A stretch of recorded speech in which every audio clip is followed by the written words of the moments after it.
Faire pour inverser la tendance, pour retrouver de la crédibilité? Eh bien, je vous propose d'écouter la porte-parole du gouvernement, Najat Vallaud-Belkacem, qui donnait aujourd'hui une conférence de presse.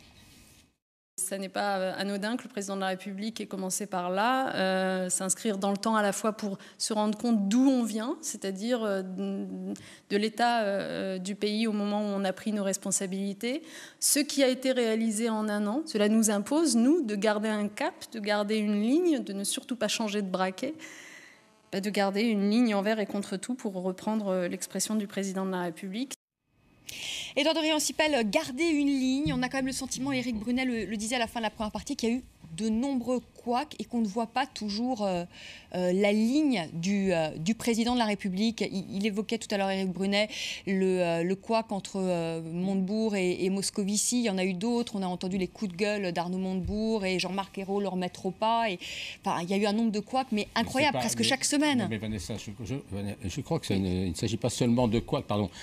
Il ne s'agit pas seulement de couacs, il s'agit d'un problème, effectivement, de ligne politique. C'est-à-dire qu'on ne peut pas dire, avant l'élection, aux ouvriers de Florence, je vais sauver en gros la sidérurgie. On ne peut pas dire à Petroplus, on va vous sortir d'affaires. On ne peut pas dire au Continental, ça va aller. On ne peut pas dire aux gens dans le midi du thé Lipton, là, on va s'arranger pour que vous puissiez reprendre votre entreprise. On ne peut pas dire ça et ne pas le faire. Non, voilà la question. On ne peut pas dire à chacun ce que chacun veut entendre et puis après derrière non. Mais ça c'est la réalité. C'est pas seulement ce n'est pas le problème de dire à chacun ce qu'il veut entendre. Le problème c'est dénoncer.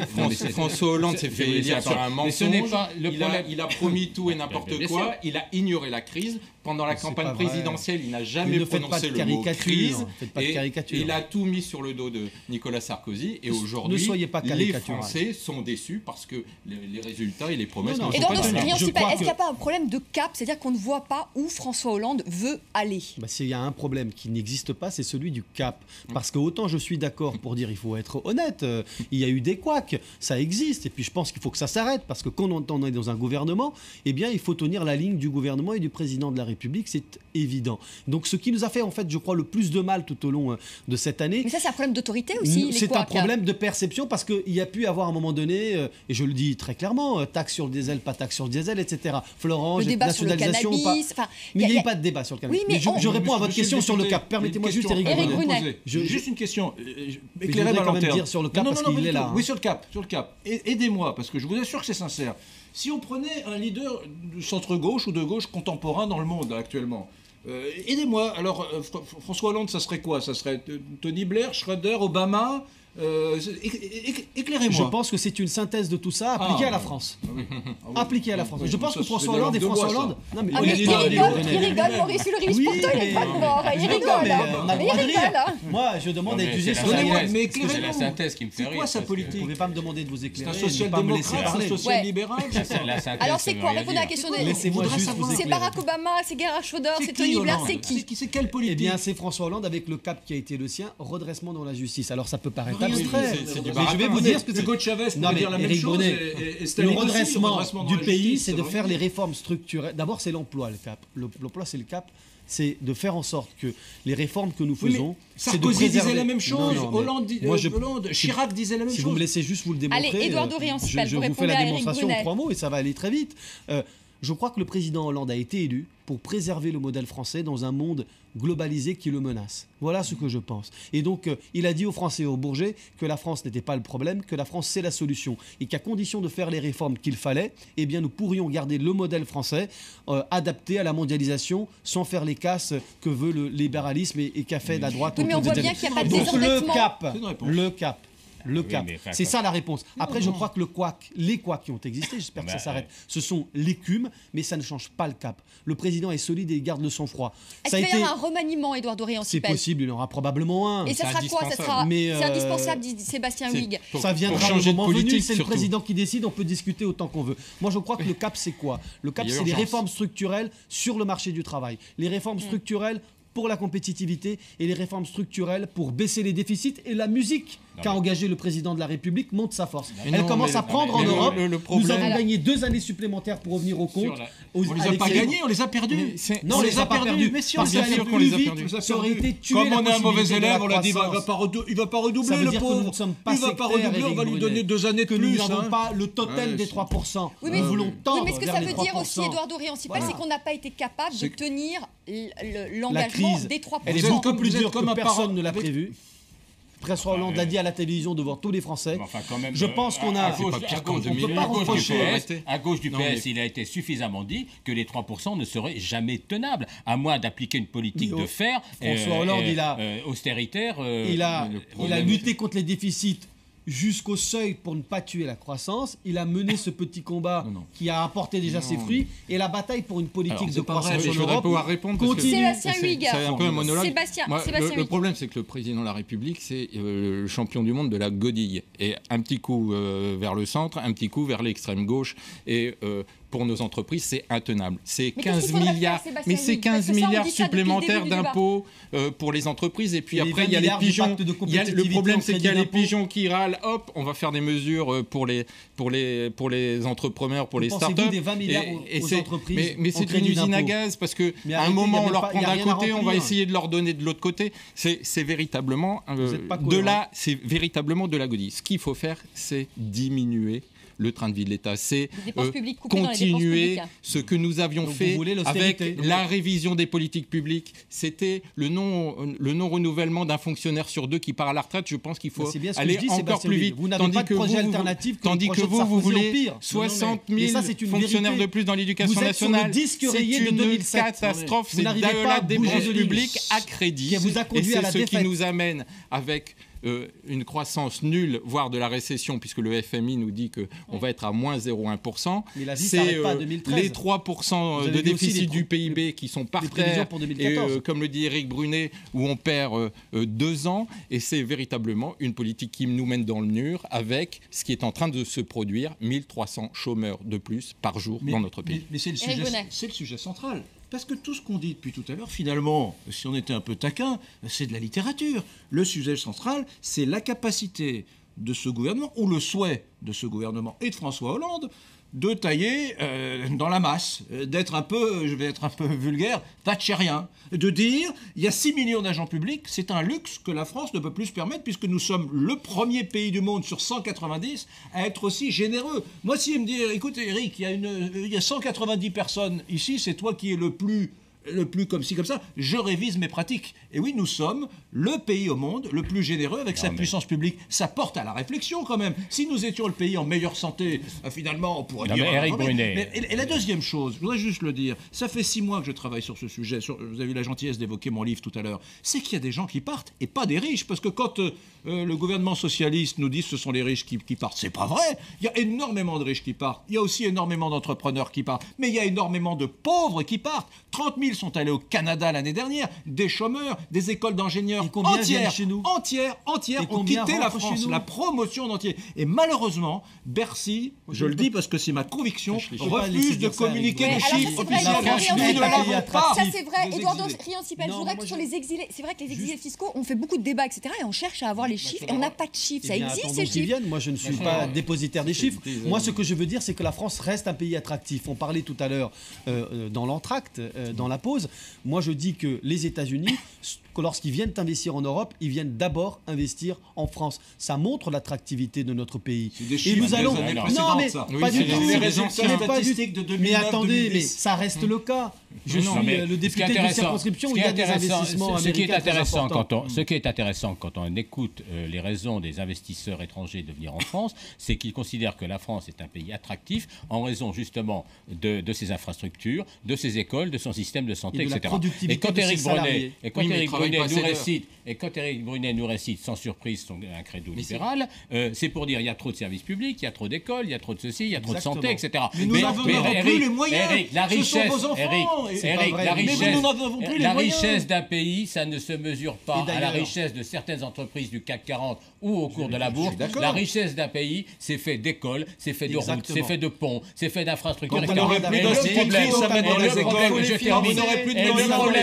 problème, et je termine, c'est que les 20 milliards du pacte de compétitivité, il est tout à fait regrettable qu'il n'ait pas été assorti de conditions touchant à la productivité, à la création d'emplois et à la recherche. Parce qu'à ce moment-là, on donne 20 milliards aux entreprises. Pour quoi faire? Eh bien, pour continuer à faire ce qu'elles font, c'est-à-dire servir des actionnaires, servir du dividende, et non pas se préoccuper du devenir du pays. Mais si.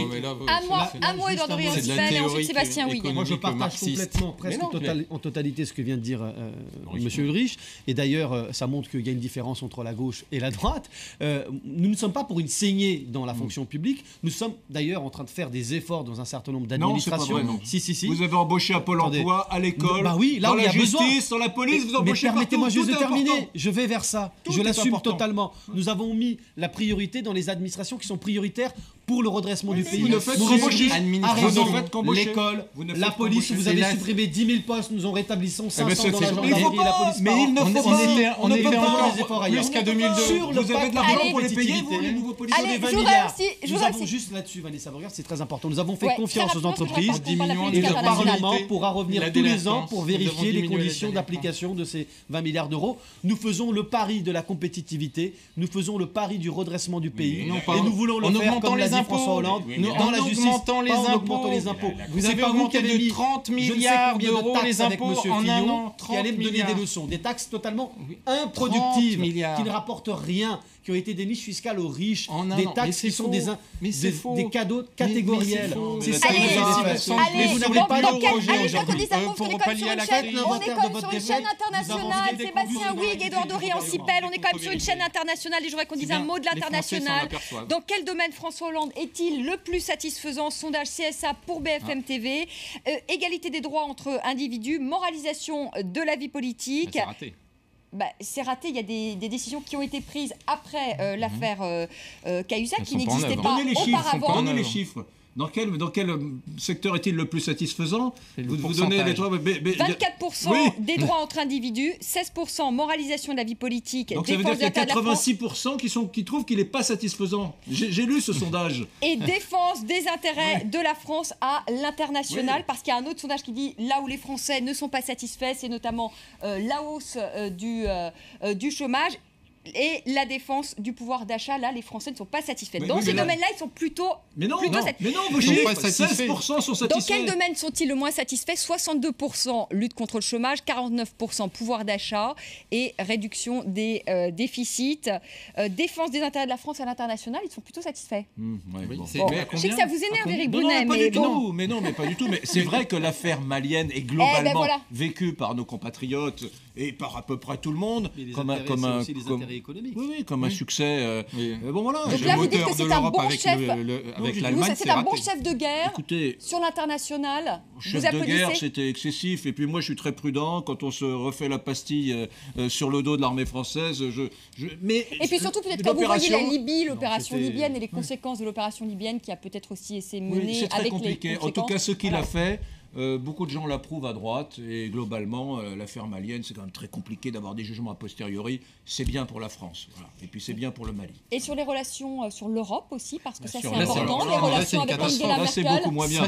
Alors il a créé de toutes pièces l'axe Berlin-Londres qui n'existait pas, qui était tout petit avant. Et maintenant qui est devenu un axe très important et la France est devenue grâce à Hollande le chef de file des pays du Sud. La France est devenue, pour ceux qui sont tiers-mondistes, amoureux du bassin méditerranéen, sachez que la France est désormais le chef de file des pays méditerranéens, des pays du Sud. Des pays en difficulté. Il y a l'Espagne, il y a l'Italie. Il est favorable à une politique de croissance. On a changé de statut. On est un peu déclassé. Et contre les conservateurs qui veulent l'austérité. La réalité, c'est qu'en Europe, il a imposé une musique. C'est vrai que nous avons voté le traité sur la stabilité, la coordination et la gouvernance en Europe.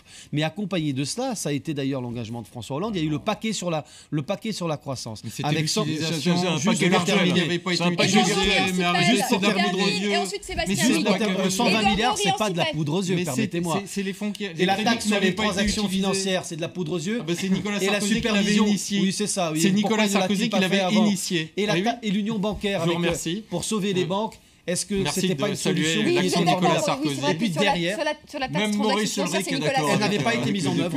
S'il avait été si balèze que ça, il faut reconnaître des choses. Nicolas Sarkozy l'a initié. Je reconnais une chose de la part de Nicolas Sarkozy, sont les fonds structurels d'investissement, les FSI, que nous avons d'ailleurs récupérés pour les mettre dans le cadre de la Banque publique d'investissement. Oui, ça c'est une mesure cosmétique. Et Dorian Sipel, vous êtes d'accord pour dire qu'il y a quand même là une cacophonie aussi sur les relations franco-allemandes, puisqu'il y a eu un texte du Parti socialiste où il a été dit que c'est la chancelière de l'austérité qui est accusée d'intransigeance égoïste. C'est un brouillon, mais c'est quand même un brouillon et c'est un brouillé qui a quand même été donné à la presse. Et François Hollande est revenu là encore derrière au rattrapage. C'est comme si échappait un brouillon de votre rédaction qui faisait les titres du journal, mais que c'était pas le bon document et que finalement on ne discutait pas du document validé. Le seul qui compte, c'est celui qui sort de la direction du Parti socialiste. Et ce qui compte, c'est une bataille contre les conservateurs en Europe, contre les amis de grâce à la loi. Simplement pour rectifier, je ne suis pas un coup d'accord avec le PS, un coup avec la droite. Simplement. Un peu, Maurice Ulrich. Non. Simplement, je constate et je suis obligé de constater que ce qui a été promis ou avancé en termes de croissance par François Hollande en Europe, c'est un peu de la poudre aux yeux. Donc là-dessus, sur le constat, je suis d'accord. En revanche, là où je ne suis pas d'accord, c'est que je crois qu'il faut effectivement une politique déterminée de croissance en Europe et qu'elle se mènera effectivement avec des pays comme la Grèce, avec le Portugal, avec l'Espagne, avec l'Italie. C'est vivre à crédit. D'ailleurs, je vous ferai remarquer que le nouveau Premier ministre italien a dit, ça fait maintenant une quinzaine de jours, que l'austérité, ça ne pouvait pas continuer comme ça. Et donc, il faut rassembler les forces européennes pour impulser une autre politique. Mais il ne suffit pas de dire absolument, il faut le faire. Nous sommes en train de le faire. Excusez-moi un truc, mais vous savez que moi, je faisais la même chose au collège quand j'étais pas bon. Mon père, je me souviens, il y en avait un qui s'appelait Christophe Gomez, il était toujours premier. Et je démontais l'image d'Épinal. Je disais, tu sais, papa, Christophe Gomez, il est nul, il boit de l'alcool, il a fumé un pétard. C'était faux. Et c'est ce que font les socialistes avec l'Allemagne. Depuis un an, on nous explique que vraiment, l'Allemagne, c'est une usine à fabriquer de la misère, de la pauvreté, etc., des tout petits salaires. Enfin, je veux dire, c'est un pays éblouissant. C'est la première économie du monde. C'est 25 ans d'austérité, c'est vrai. Mais enfin, c'est la première économie du monde. Continuons à nous en inspirer. Tout n'est pas extraordinaire en Allemagne, mais globalement. Et au lieu de cela, nous voyons un pouvoir avec des parlementaires socialistes qui ne cessent de nous dire du matin au soir, oh là là, cachez cette Allemagne que je ne saurais voir, c'est abominable. Et d'ailleurs, je le dis très clairement, le Parti socialiste, c'est le parti de l'amitié franco-allemande. D'ailleurs, je pense que si l'Europe tient... Mais attendez... Il faut se demander ce que c'est. Attendez, vous allez voir. Mais ne jugez pas avant la fin de l'histoire, Sébastien Hugues. Là, on va constater... regardez quand même qu'on est juste à 1 an de mandat. Permettez-nous juste de réussir là où vous avez échoué au cours du quinquennat. Voilà l'ambition qu'a la nôtre. Et nous le ferons aussi avec l'Allemagne, que ce soit très clair pour nos téléspectateurs. Alors, il faut laisser du temps au temps, si on vous a bien entendu. On refera le point dans un an, enfin avant, mais dans un an, on refera le point. J'espère que Maurice Ulrich sera un peu plus d'accord avec vous.